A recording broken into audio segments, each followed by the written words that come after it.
SwayamPrabha. Digital India. Educated India.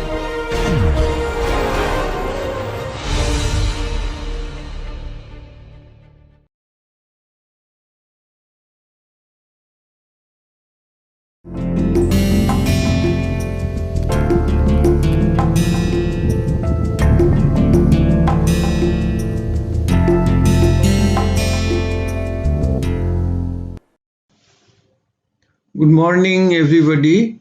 Today we will discuss about velocity and thermal boundary layers.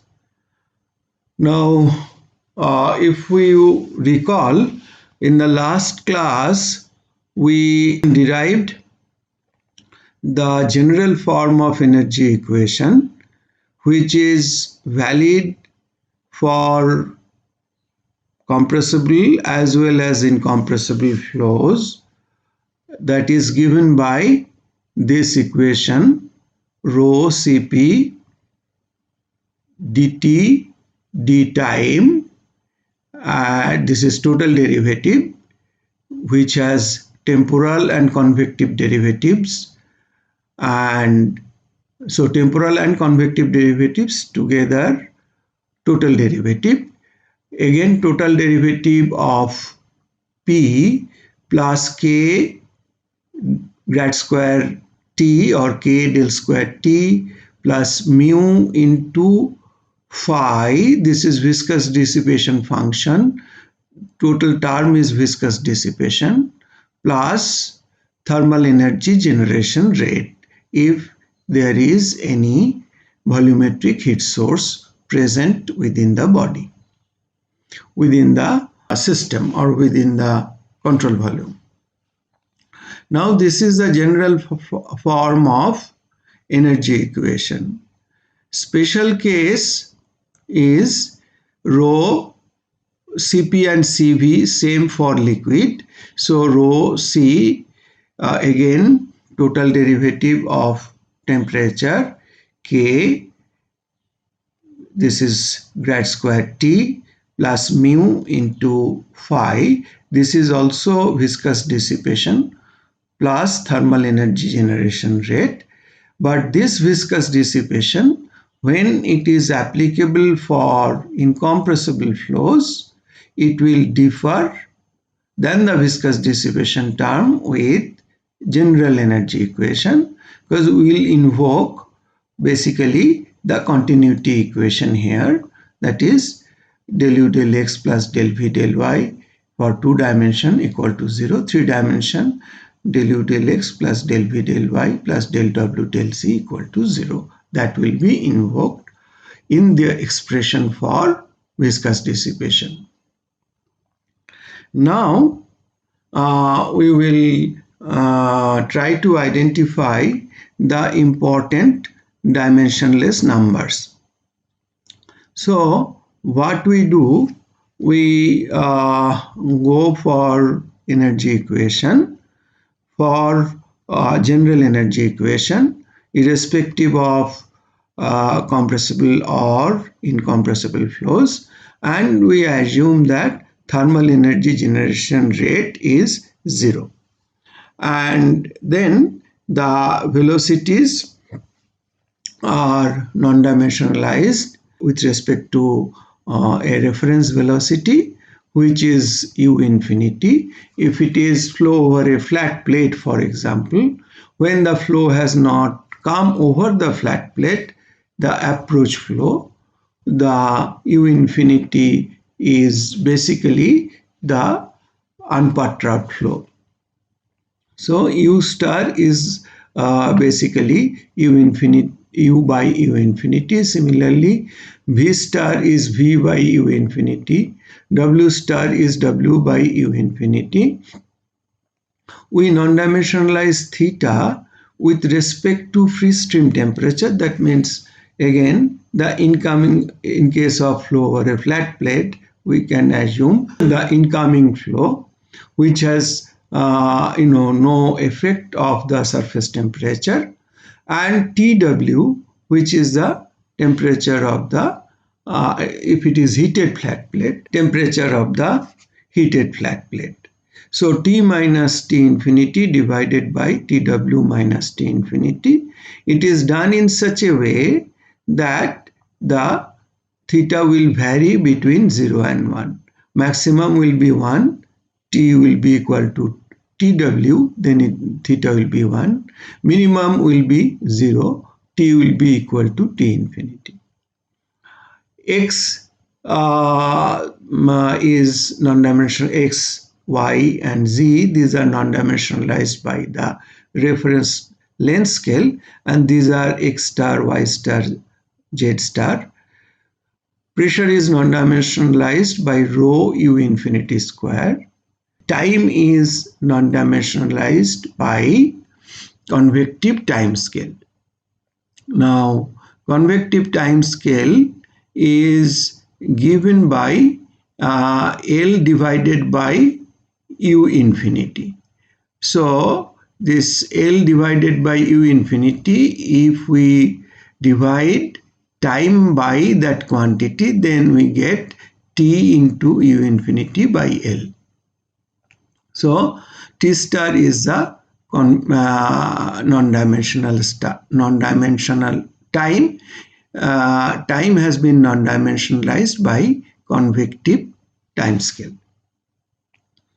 Now, in the governing equation, we keep substituting T by theta, U by U star, V by V star, W by W star, X, Y, Z by X star, Y star, Z star, time by T star, pressure by P star, and so on.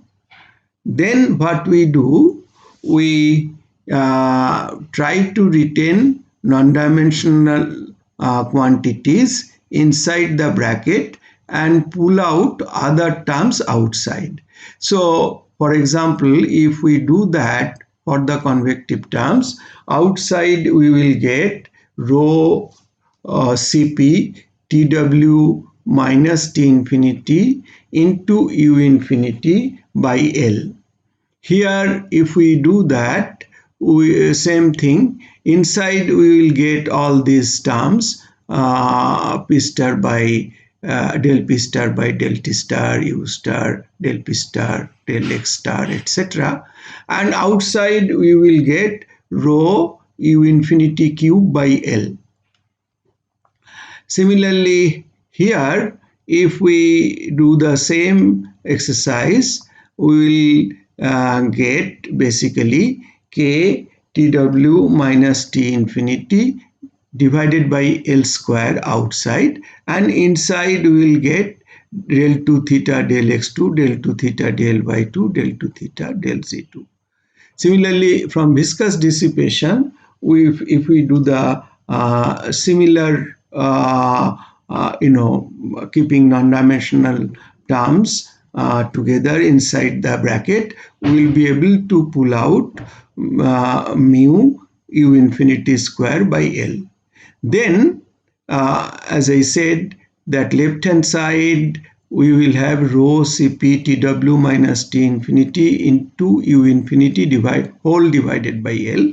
So that quantity we will remove from left hand side and bring to the right hand side.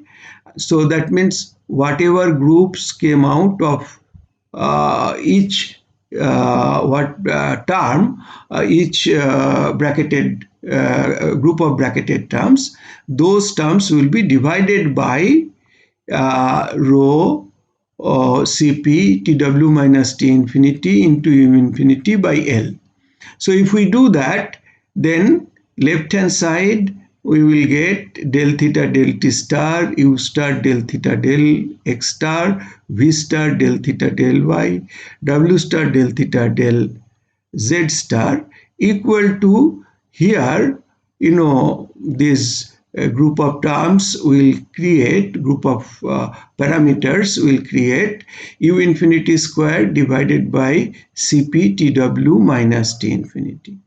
And here, within the bracketed terms, within the bracket, we will get del P star divided by del T star U star del P star divided by del X star V star into del P star divided by del Y star, etc.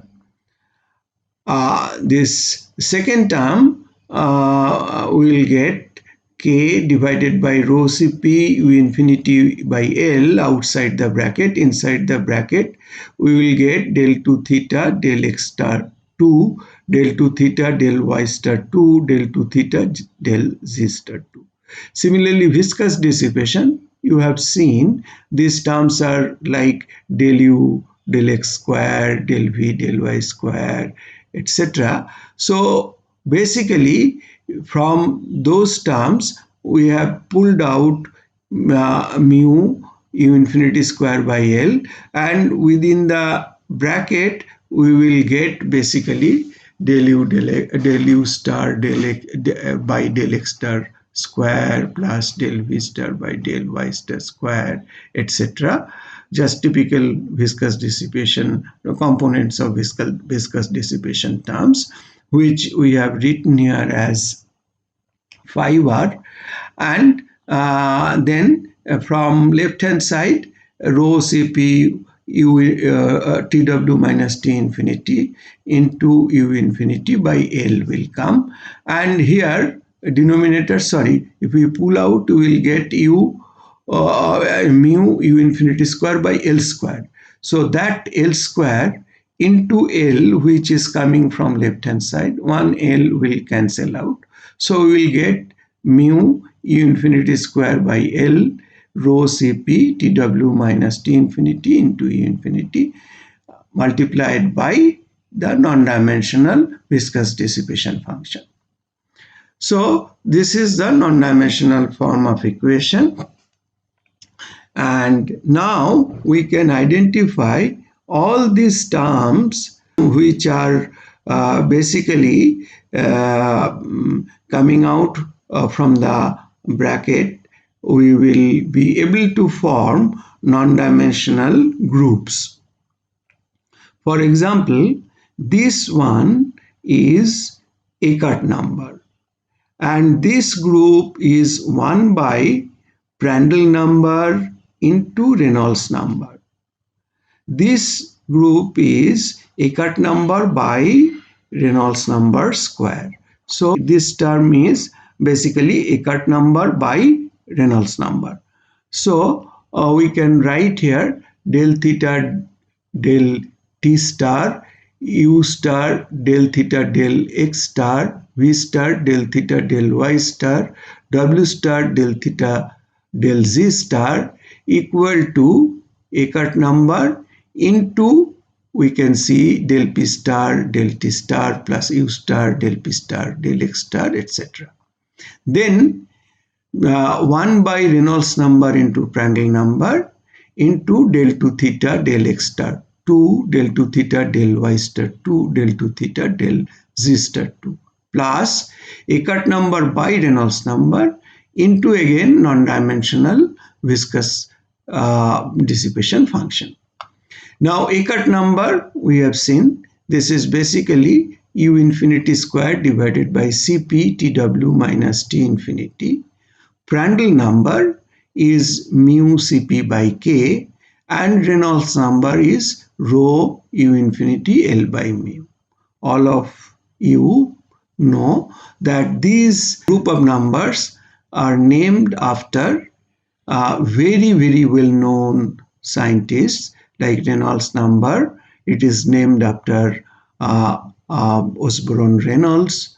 Prandtl number, it is named after Ludwig Prandtl, and Eckart number, it is named after E.R.G. Eckart. In my introductory lecture, I have mentioned about enormous contribution of these scientists like Reynolds, Prandtl, Eckart. As such, they have basically their findings, their contributions started the fields of modern fluid mechanics and modern heat transfer.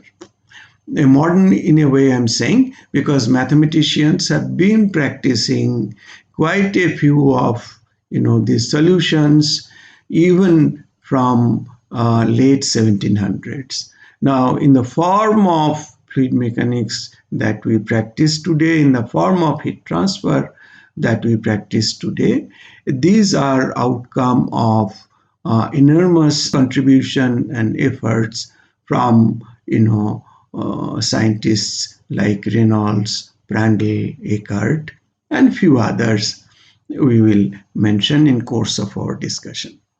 Now let us look at the term Eckert number. Eckert number is given by U infinity square divided by Cp Tw minus T infinity. This is basically physically can be sort of presented as kinetic energy of the flow divided by boundary layer enthalpy difference. We have not precisely defined boundary layer.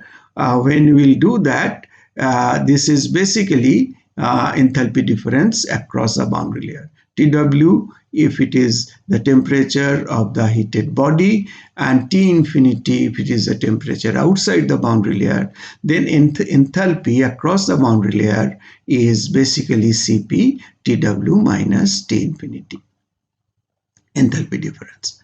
So we write 1 by Eckert number, Cp Tw minus T infinity by U infinity square.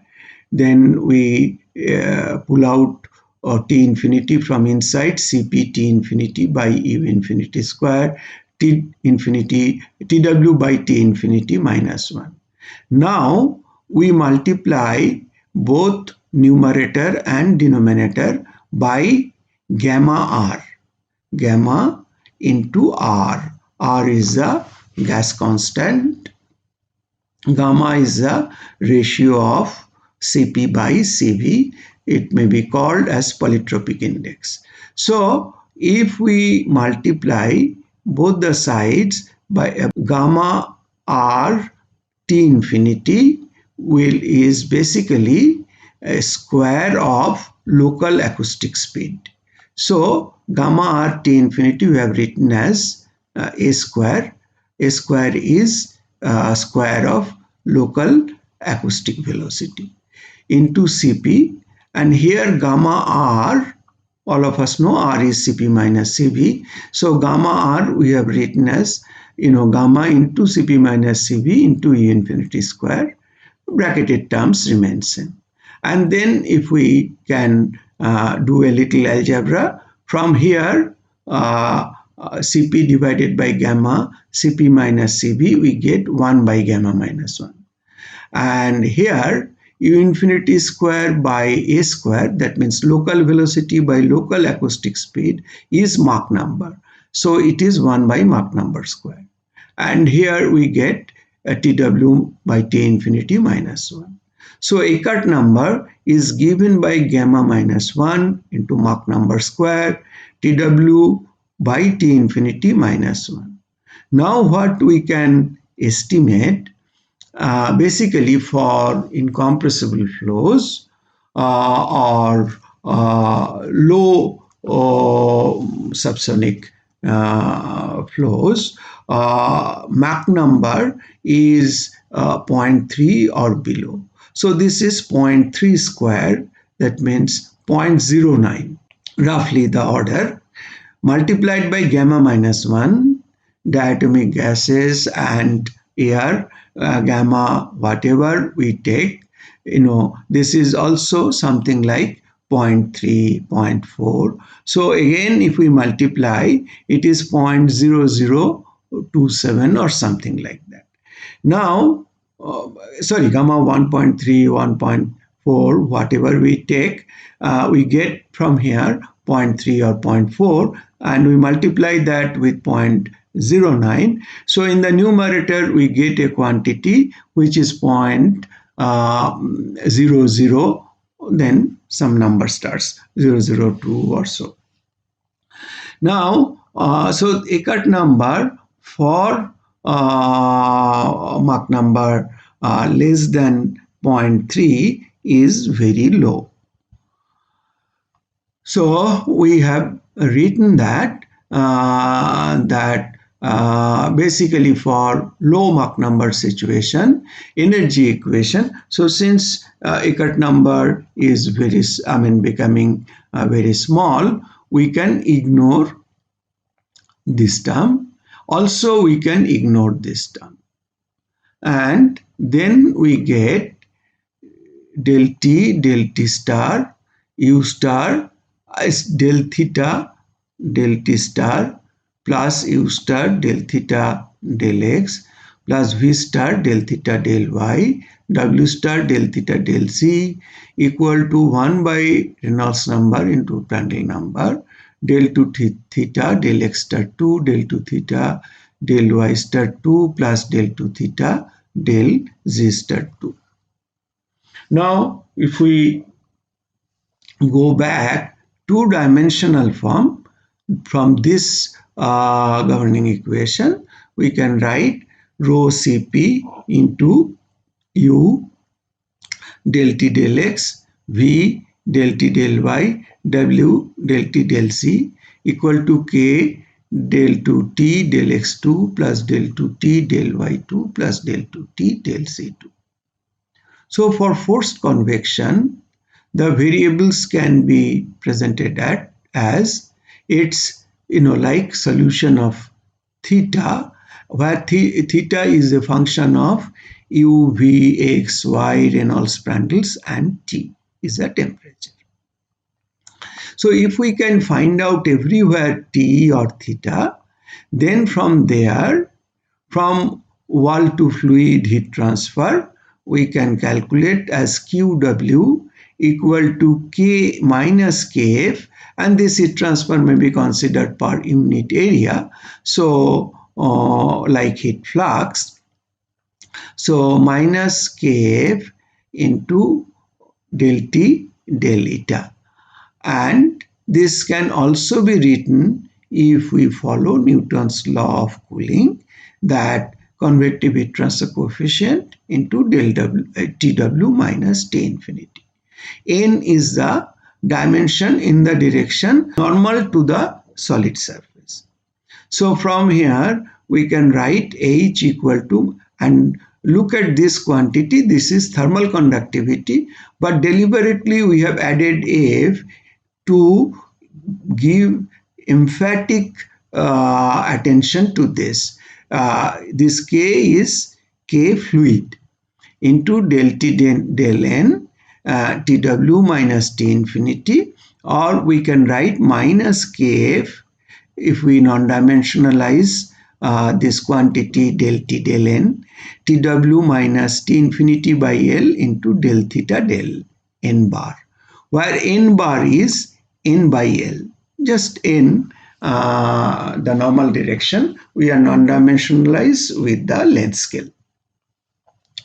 So here we can rearrange the terms and we can write H L by K equal to Nusselt number equal to minus del theta del N.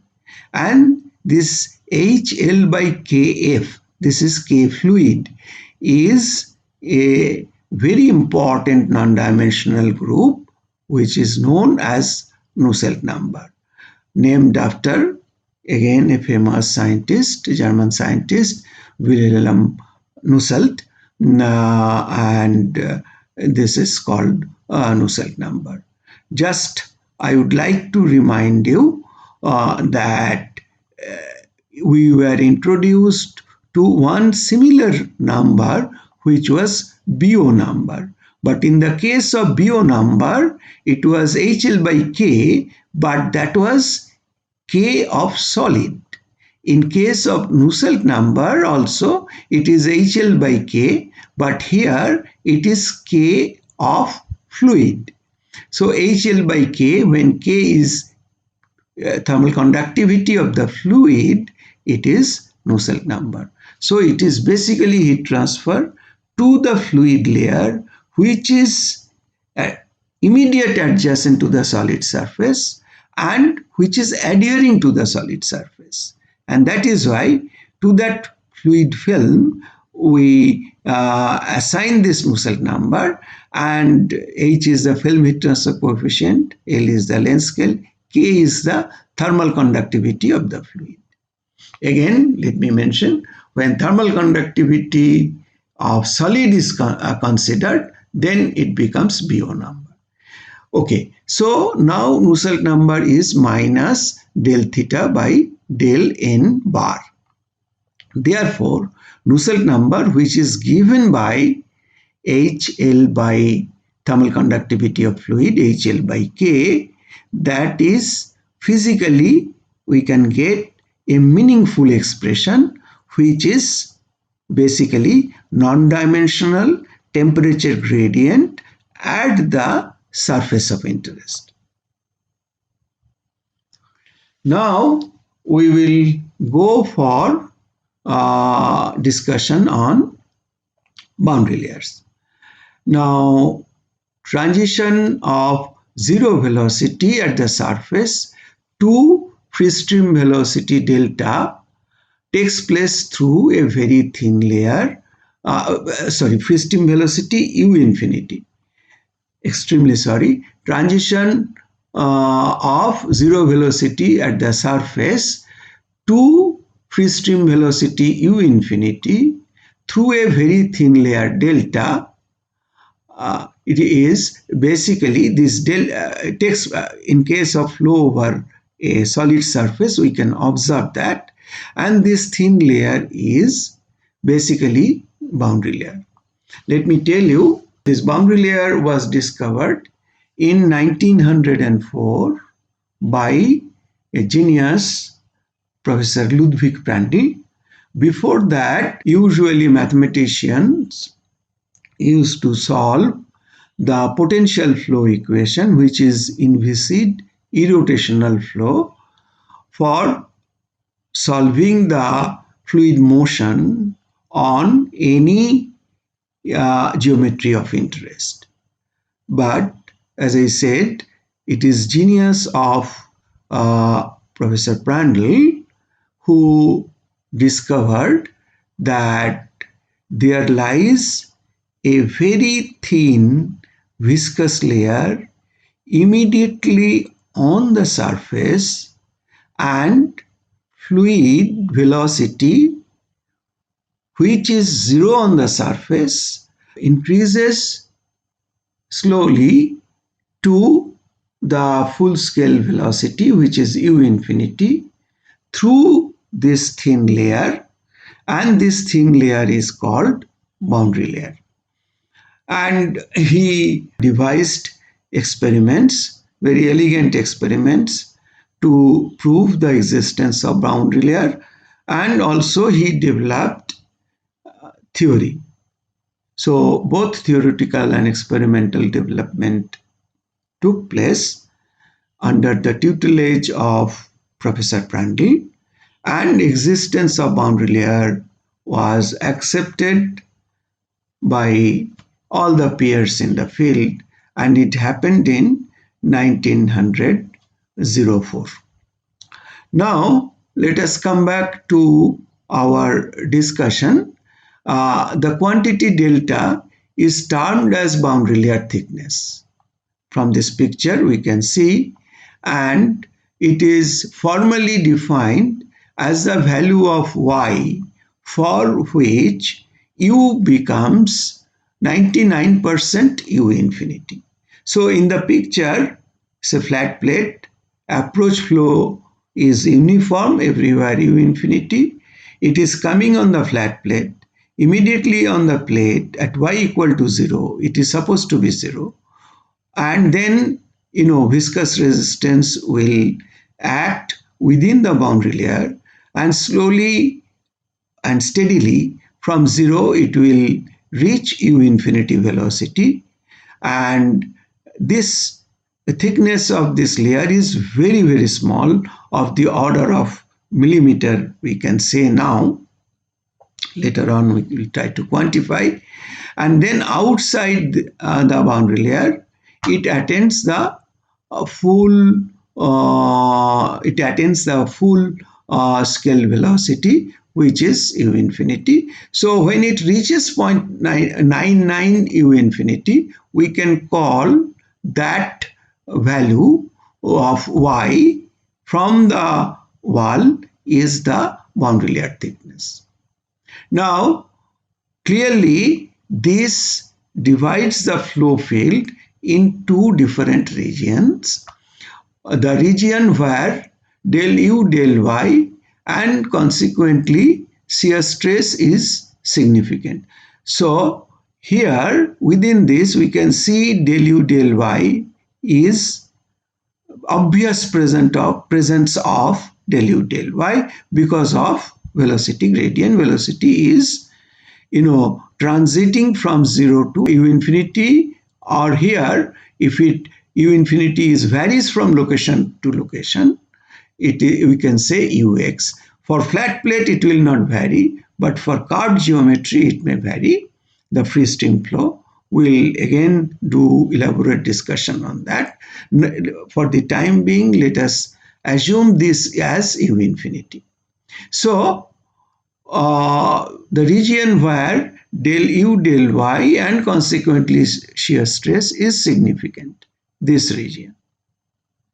And region where del u del y and shear, clearly outside this, there is no velocity gradient in y direction because everywhere it is u equal to u infinity. So shear stress is also absent. We can say del u del y 0.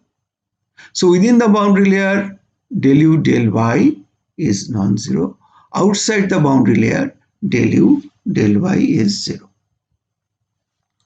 Here, del u del y determines the local friction coefficient. And from our fluid mechanics knowledge, we have seen that this growth of delta is proportional to x power half. And we can more formally write it as delta function of x equal to 5 into x. That means the x where we are defining or where we are measuring delta at that x. So delta x, which is function of x. So at a given x, delta x is 5 into x divided by root over rex, where rex is given by u infinity into x by nu. Now Cf is Tw by half rho u infinity square. This is skin friction coefficient, where it is basically non-dimensional shear stress. So what is the value of shear stress? Shear stress is mu into del u del y at y equal to 0. So slope del u del y then plays a very important role. And we can see, since the boundary layer thickness is increasing and velocity is reaching from u to u infinity through the boundary layer, that means through delta, very rudimentary way of describing slope is u infinity minus 0 by delta. Now, since delta is increasing, basically the slope will decrease. And here we can see the how the slope changes. Here, this is delta, and through this distance, velocity is reaching from u to u infinity, and slope is beta 1, and we will get del u del y some value. From there, we'll be able to calculate shear stress. But at this location, velocity is reaching 0 to u infinity through another length which is bigger than delta 1, delta 2. So slope is changing, and also basically shear stress is changing. So basically this shows that because of change in gradient along the wall, how shear stress may vary, or due to change in boundary layer thickness, how the gradient and shear stress can vary along the length. Now thermal boundary layer, this is almost to say analogous to velocity boundary layer. Just as the velocity boundary layer, a thermal boundary layer should develop if the temperature at the fluid phase stream and the solid surface differ. Fluid particles that come into contact with the plate achieve thermal equilibrium of the plate's surface temperature, and the temperature gradient develops in the fluid. So fluid layer which is adhering to the surface, and if the surface temperature is Tw, so fluid layer at a location X, and that fluid layer is having temperature equal to Tw because of thermal equilibrium between the fluid layer, which is at a no-slip condition on the solid surface. Solid temperature is Tw. And again, approach flow, its temperature is T infinity. When it comes on it, since T infinity is less than Tw, heat transfer starts taking place, and temperature adjacent to the wall also changes. The region of the fluid in which these temperature gradients exist. So a temperature gradient will be set, but again, if we given X, if we move perpendicular to the plate, and immediate adjacent to the plate it is Tw.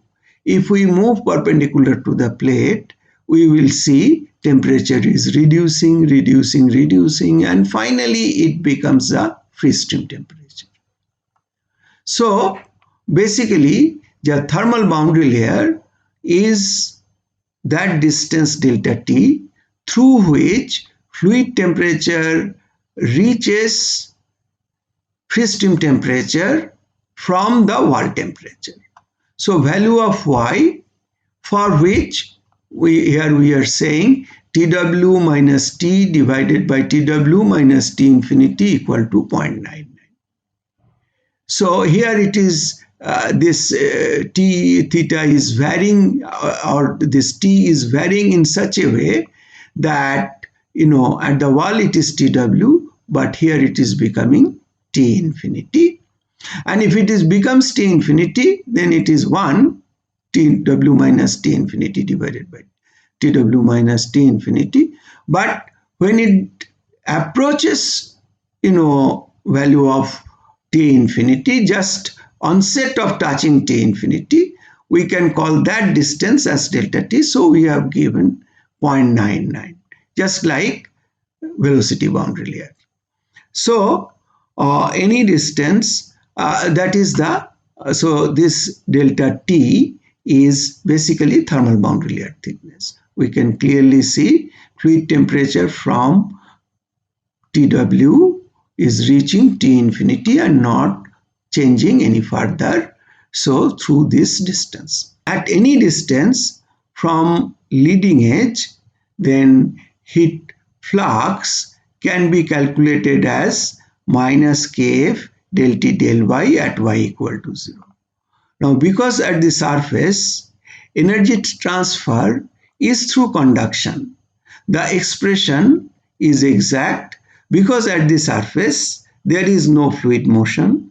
We apply no slip boundary condition, and we can write H Tw minus T infinity film heat transfer coefficient into Tw minus T infinity equal to minus Kf into del T del Y at Y equal to 0. But this conductivity is the conductivity of the fluid.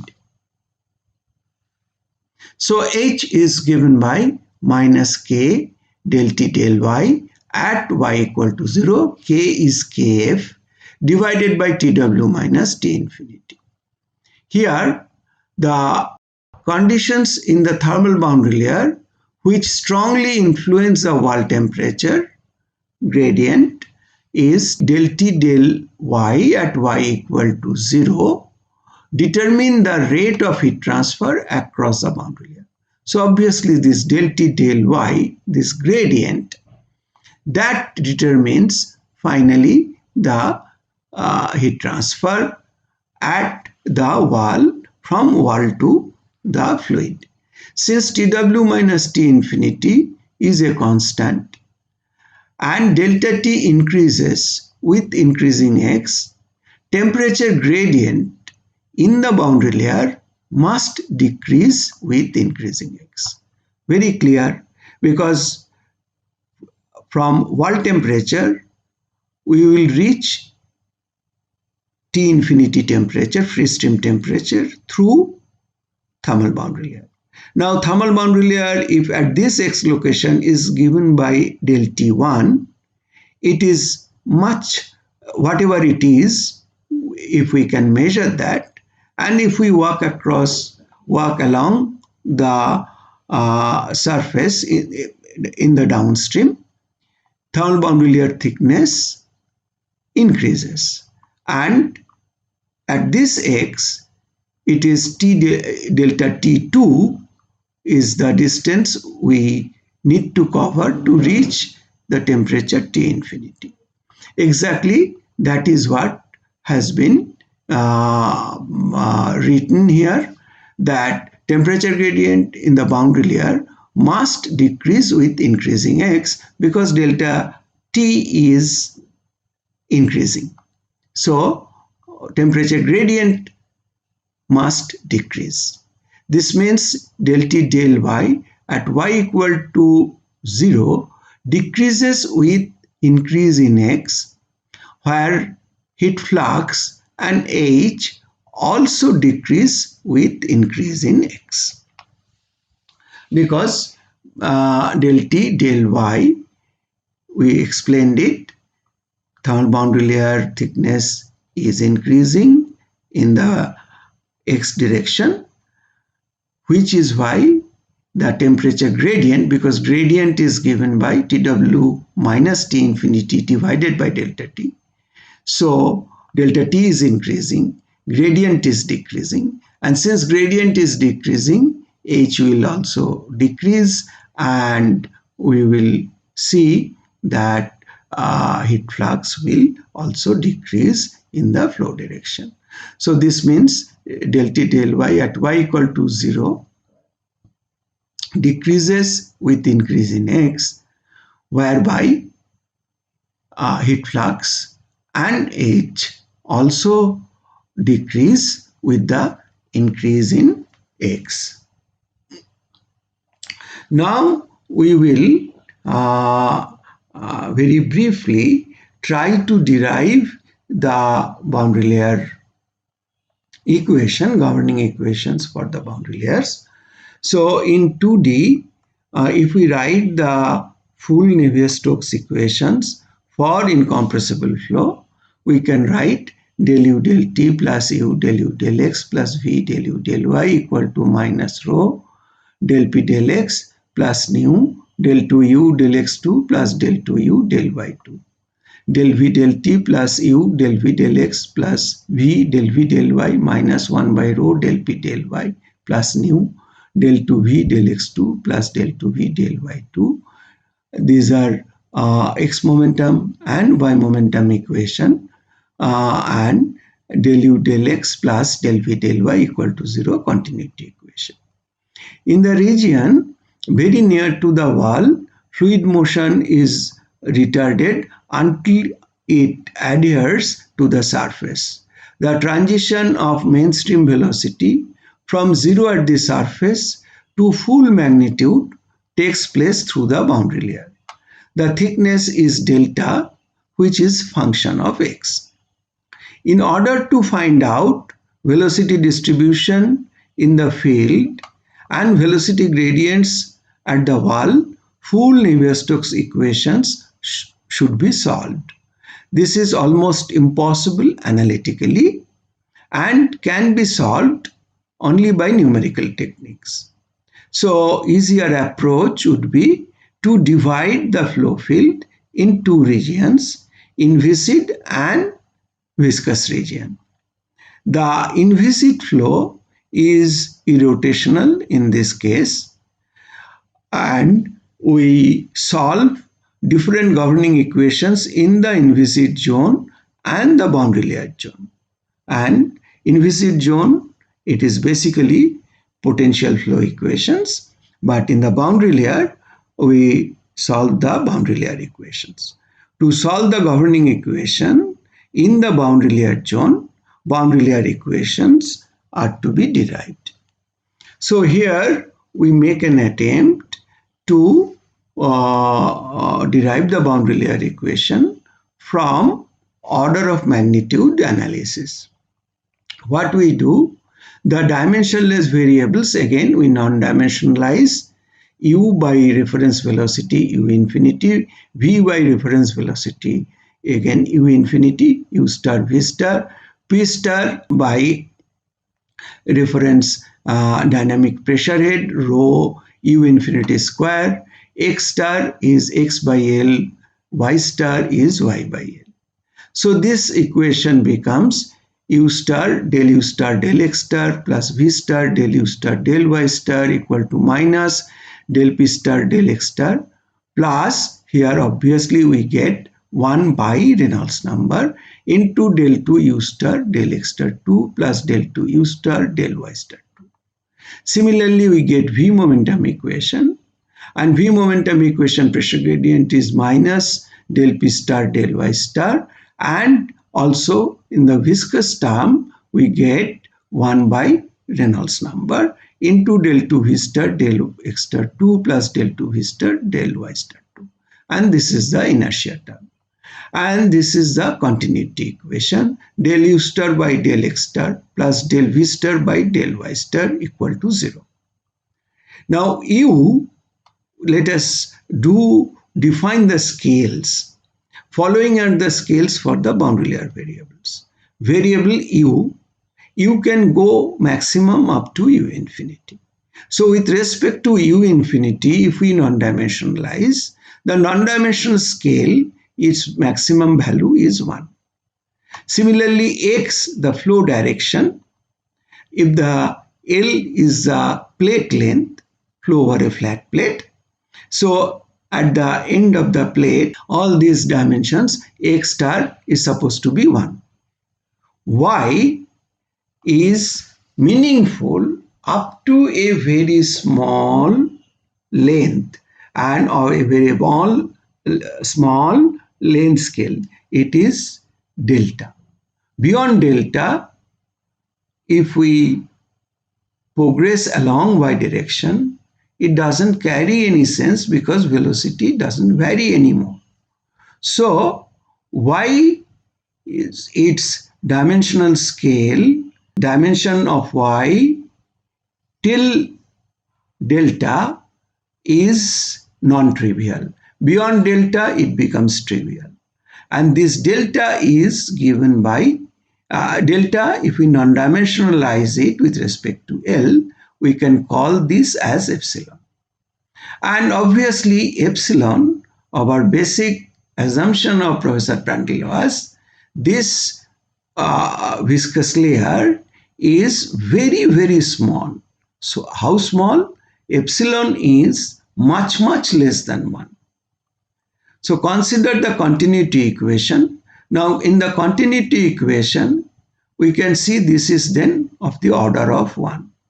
Del u star by del x star.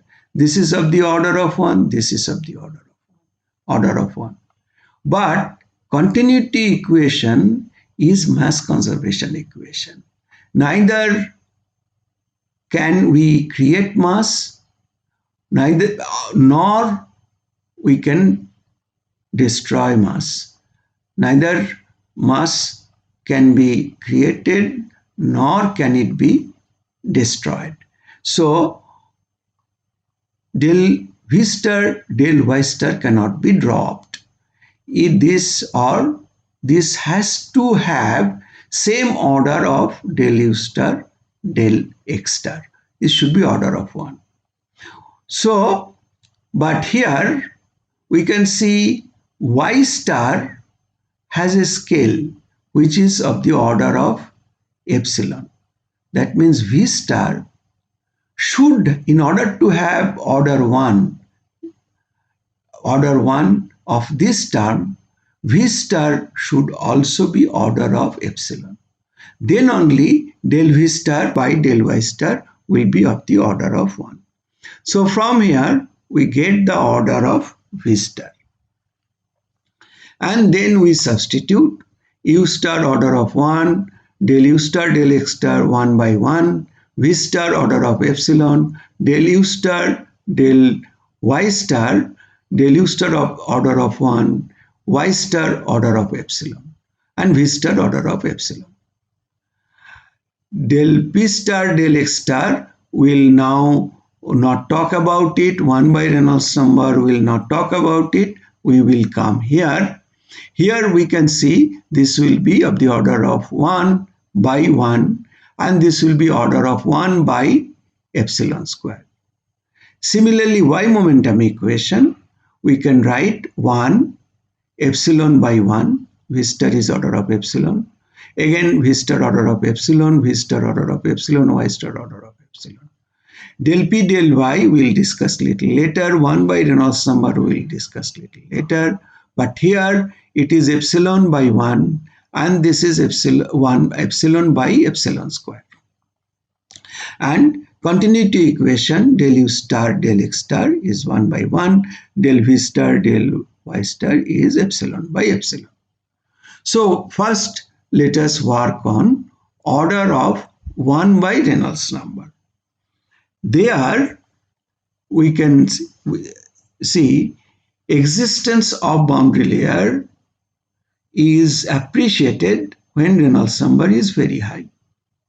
Now, in terms of Reynolds number, what is the order of magnitude of the boundary layer?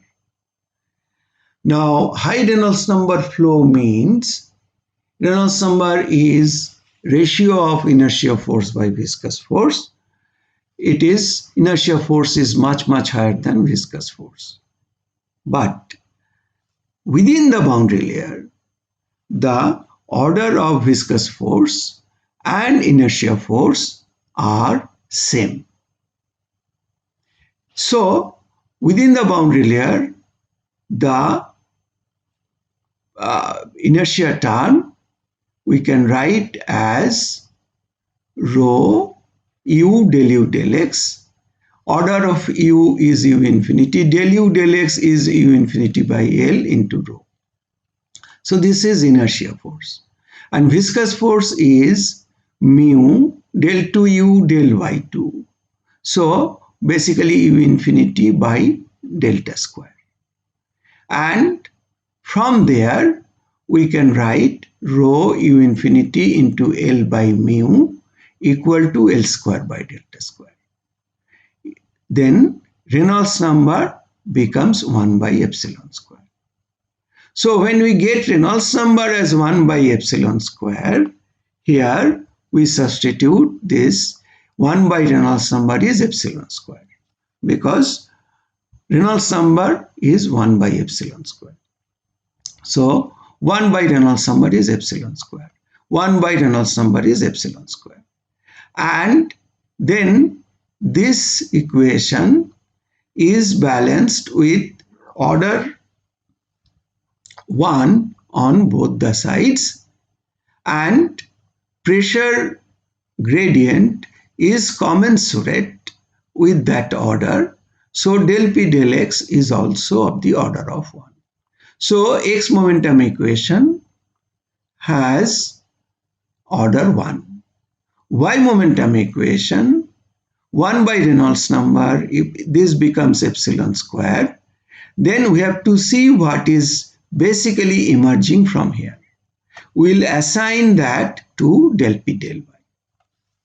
So let us move, and then here if we retain terms of order 1, this is order 1, we can see 1, 1, 1 will be retained. This term is of order 1, epsilon 1 by epsilon will retain. This is of the order 1.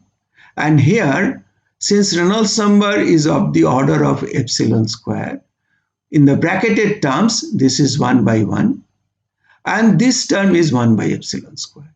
So when we multiply, first term becomes epsilon square, much smaller than 1, can be dropped. Second term is of the, after multiplication, its order is 1. So we'll retain that.